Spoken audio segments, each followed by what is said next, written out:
এক পাগলে বলছে, আমার আল্লাহ যদি খুশি হয়ে আমাকে জাহান্নাম দেয় আলহামদুলিল্লাহ।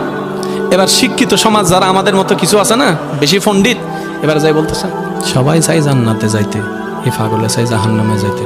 কত বড় গাদা।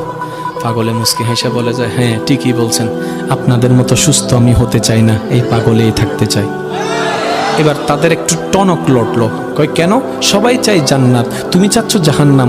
বলে যে ভাইয়ারা, আপনারা মনে হয় আমার কথাটা খেয়াল করেন নাই। আমি বলেছি আমার রব যদি খুশি হয়ে, আমার রব যদি খুশি হয়ে আমাকে জাহান্নাম দেয়, আমি সেটাও নিতে রাজি। বলে যে এখনো বুঝলাম না। পাগল বলে জ্ঞান দিয়ে রবের বিষয় বোঝা যায় না, দিল দিয়ে বুঝতে হয়। আরে শুনো, রব যখন খুশি হয়ে যাবে জাহান্নামটা জান্নাত হয়ে যাবে, রব যখন নারাজ হয়ে যাবে জান্নাতটা জাহান্নাম হয়ে যাবে।